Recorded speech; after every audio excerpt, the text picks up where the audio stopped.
সেই সময় যান্ত্রিক ত্রুটি ধরা পড়ে। প্রায় 1.5 ঘন্টা দেরিতে ওড়ে বিমানটি। লন্ডন থেকে দিল্লি আসছিল বিমানটি, অর্থাৎ ব্রেকিং নিউজ এই মুহূর্তে উঠে আসছে লন্ডন থেকে দিল্লি যখন এই বিমানটি আসছিল সেই সময় এই বিমানে যে বিমানটি ক্র্যাশ করেছে তার মধ্যে যান্ত্রিক ত্রুটি দেখা গিয়েছিল। প্রায় 1.5 ঘন্টা লেটে বিমানটি ওড়ে, কারণ সেই যান্ত্রিক ত্রুটিগুলিকে ঠিক করতে হয়, অর্থাৎ বিমানটির মধ্যে যান্ত্রিক ত্রুটি ছিল, তার জন্য অলরেডি বিমানটি লেটে উড়েছিল। এর আগেবার যখন বিমানটি উড়েছিল লন্ডন থেকে দিল্লি, এবং সেই একই বিমান আজকে আহমেদাবাদ থেকে লন্ডনে যাওয়ার কথা ছিল, সেই সময় বিমানটি ভেঙে পড়ে। সেই বিমানটির কথাই বলছি। অত্যন্ত বড় খবর, কোথাও গাফিলতি। এই মুহূর্তে আরো ছবি উঠে আসছে, আরো ছবি উঠে আসছে। বহুতলে আজকে রয়েছে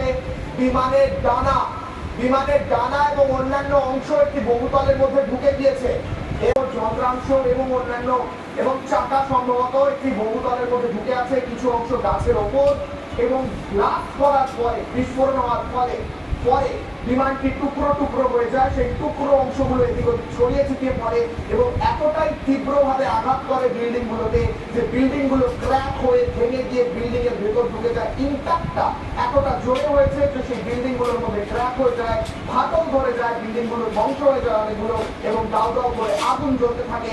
এই ছবিগুলো অত্যন্ত মর্মান্তিক, চাঞ্চল্যকর এবং গায়ে শিহরণ জাগানোর মতো একটি বিমান।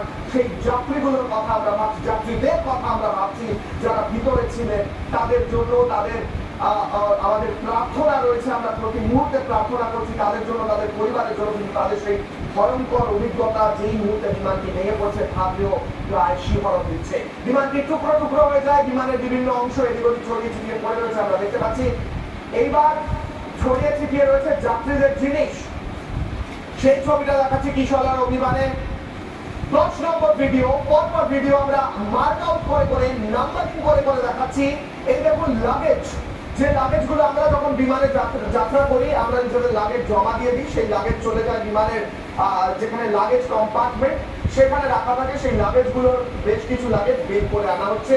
সেই কম্পার্টমেন্ট সহ সমস্ত বিমানটা ধ্বংস হয়ে গেছে, কিন্তু কিছু লাগেজ এখনো অক্ষত অবস্থায়, প্রায় অক্ষত অবস্থায় সুটকেস গুলো রয়েছে। বা সেই অর্থাৎ ক্যান্টিনে বসে সেই সময় ছাত্ররা, জুনিয়র ডক্টররা কিছু খাচ্ছিলেন, বিমানটি ক্র্যাশ হয় এবং ক্যান্টিনে সেই বিমানের অংশ ঢুকে যায়।